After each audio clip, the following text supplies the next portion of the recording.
चलिए फ्रेंड्स, कुछ और क्वेश्चन लेते हैं। जैसे मैं एक और क्वेश्चन ड्रॉ करता हूँ यहाँ पे।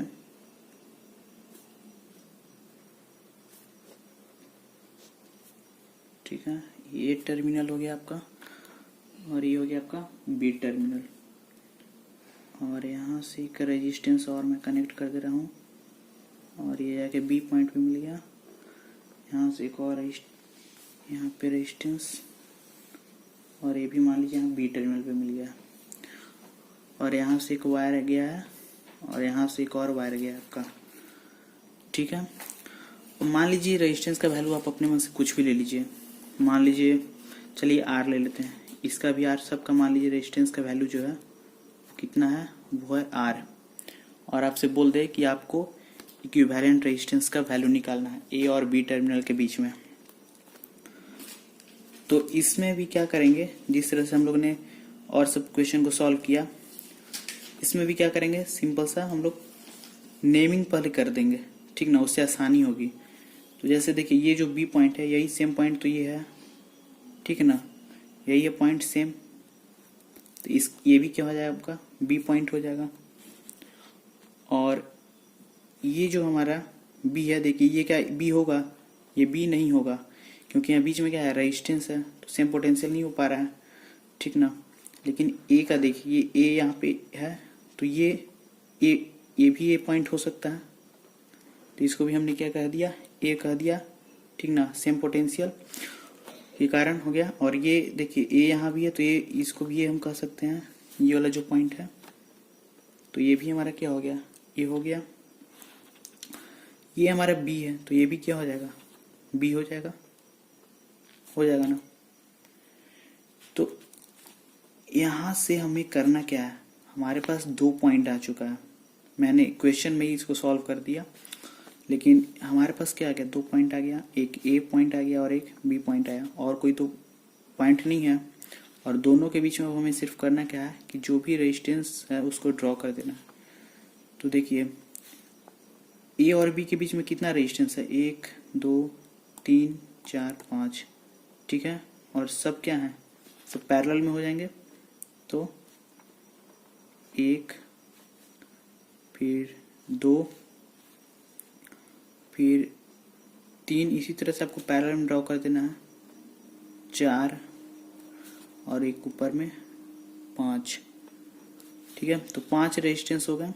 ठीक है ना, और पांचों का वैल्यू क्या है, आर है। तो इक्विवेलेंट क्या हो जाएगा, R/5 हो जाएगा। ठीक है, तो बस इसी तरह का आपका क्वेश्चन आएगा इक्विपोटेंशियल पे। तो आपको इसी तरह से सॉल्व करना है। नेमिंग पहले करना है, पहला स्टेप आपका क्या है, नेमिंग कर दीजिए। ठीक ना, सेम पॉइंट के लिए। अब मान लीजिए एक और इसी तरह का मान लीजिए क्वेश्चन दे दे आपको। ऐसे मान लीजिए एक ए पॉइंट है और यहाँ से एक रेजिस्टेंस ड्रॉ किया, और ये मान लीजिए एक बी पॉइंट है। ठीक है, अच्छा मान लीजिए इसका एक सेंटर है और इस सेंटर से एक रेजिस्टेंस कनेक्टेड है। इस तरह से एक रेजिस्टेंस आपका और कनेक्टेड है, और ये हो गया आपका ए पॉइंट, ये हो गया आपका बी पॉइंट, और मान लीजिए एक और रेजिस्टेंस यहाँ पे कनेक्टेड है। ठीक है, और यहाँ से एक और रेजिस्टेंस हमने कनेक्ट कर दिया। आप अपने से भी क्वेश्चन को ड्रॉ करके प्रैक्टिस कर सकते हैं इस तरह से। ठीक है, ये कुछ ठीक नहीं बना, लेकिन चलिए कोई बात नहीं, एक डाल देते हैं। ठीक ना, आपको बस प्रैक्टिस हो जाए उसके लिए, मतलब ठीक ना, आप अपने से भी क्वेश्चन को ड्रॉ करके फ्रेम करके मतलब प्रैक्टिस कर सकते हैं। अब यहाँ पे देखिए, अगर ए और बी के बीच में क्या निकालना है, आपको रेजिस्टेंस का वैल्यू निकालना है, इक्विवेलेंट रेजिस्टेंस का वैल्यू निकालना है। और फिर मान लेते हैं कि सबका वैल्यू कितना दिया, आर।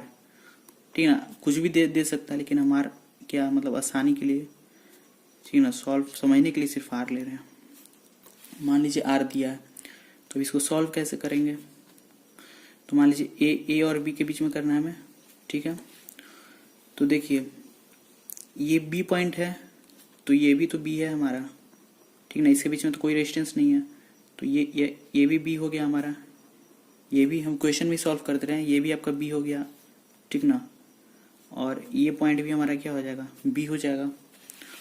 अच्छा देखिए ये ए है, तो ये भी क्या हो जाएगा आपका, ए हो जाएगा, ठीक ना। इसके बीच में कोई रेजिस्टेंस नहीं है, मतलब जो ये दोनों पॉइंट तो सेम ही है ना, तो ये भी आपका ए हो गया। तो बस यही कॉन्सेप्ट है इस सब क्वेश्चन में। अब जो करना है क्या है आपको कि एक ए पॉइंट ड्रॉ करना है और एक बी पॉइंट ड्रॉ करना है। अब ड्रॉ करने के बाद आपको करना क्या है कि इनके बीच में अब एक चीज और देखिए, यहाँ पे एक पॉइंट आपको और मिलेगा। जैसे ये जो सेंटर पे सारे रेजिस्टेंस आकर मिल रहे हैं, ठीक ना, तो इस पॉइंट को भी आप नाम दीजिए, इसको नाम दीजिए ओ, ठीक है। तो यहाँ से हमको टोटल कितना पॉइंट मिला, 3 पॉइंट, ए बी और एक ओ मिला। तो ओ मान लीजिए मैं यहाँ नीचे में, ठीक ना, एक सेकेंड इसको, हाँ अब ठीक है। अब ये आपका ओ पॉइंट हो गया। तो 3 पॉइंट हमको मिल गया, लेकिन हमको निकालना किसके क्रॉस है, ए और बी के क्रॉस इक्विवेलेंट रेजिस्टेंस निकालना है। तो हम ए और बी के बीच का टोटल रेजिस्टेंस और ओ के बीच का टोटल रेजिस्टेंस को यहाँ पर ड्रॉ कर देते हैं। तो देखिए बी और ओ के बीच में एक रेजिस्टेंस है, ठीक है, इसको हमने ड्रॉ कर दिया। फिर बी और बी की एक और रेजिस्टेंस है, इसको भी ड्रॉ कर दिया। फिर एक और रेजिस्टेंस है बी और ओ के बीच में, ओके। और सब क्या है, पैरेलल में कनेक्टेड होंगे।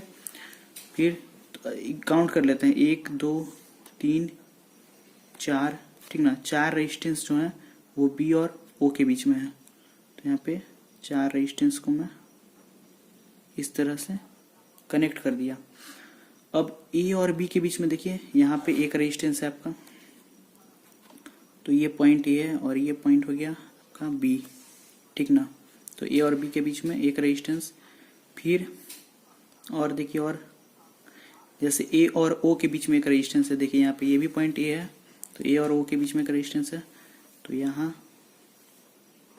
ए और ओ के बीच में एक रेजिस्टेंस हो गया। और फिर देखिए ये भी पॉइंट तो बी है और ये पॉइंट ए है, तो ए और बी के बीच में एक और रेजिस्टेंस हो जाएगा। तो ए और बी के बीच में मतलब टोटल रेजिस्टेंस हो गया 2, और दोनों क्या है, पैरेलल में है। और तब कुछ नहीं छूट रहा है, एक टोटल 1 6 7 8, ठीक है, 6। और देखिए बी, ए और बी के बीच में हो गया, बी टोटल बी और ओ के बीच में कितना था, 1 2 3 4, ठीक है। अब ए और ओ के बीच में 2 रेजिस्टेंस है, देखिए एक छूट रहा है, तो ए और ओ के बीच में एक और रेजिस्टेंस है, ठीक ना। अब ए और बी के बीच में 2 रेजिस्टेंस हो गया, ठीक है, ठीक है। तब टोटल हमने ड्रॉ कर लिया, 1 2 3 4 5 6 7 8, और इसमें भी कितने हैं, 8 है। आप काउंट कर लेंगे। उसके बाद देखिए अब हमको ए और बी टर्मिनल के बीच में ही निकालना है ना, सबका वैल्यू कितना है, आर है।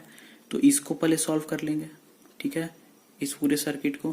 तो आपका इसका वैल्यू कितना आ जाएगा, R/4 आ जाएगा, ठीक ना।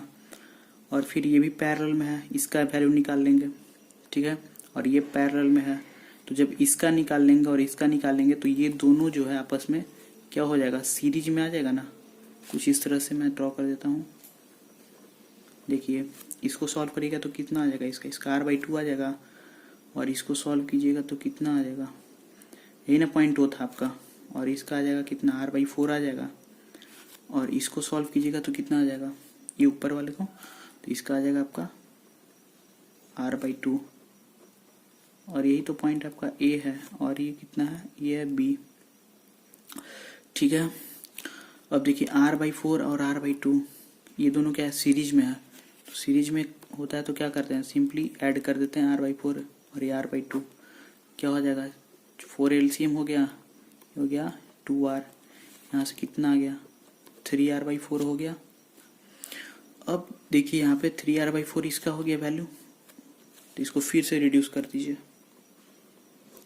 ठीक है। इसका कितना था, R/2 था, और यहाँ एक और रेजिस्टेंस है जिसका है 3R/4 जो निकाले हम लोग। अब इस 3R/4, और यही तो हमारा टर्मिनल ए है यहाँ पे, और यही तो हमारा टर्मिनल बी है, इसी के क्रॉस निकालना है ना। तो ये दोनों क्या हो गया, पैरेलल में हो गया। आप इसको सॉल्व कर लेंगे, इसका और इसका गुना हो जाएगा, फिर इसका सम से डिवाइड हो जाएगा, ठीक ना।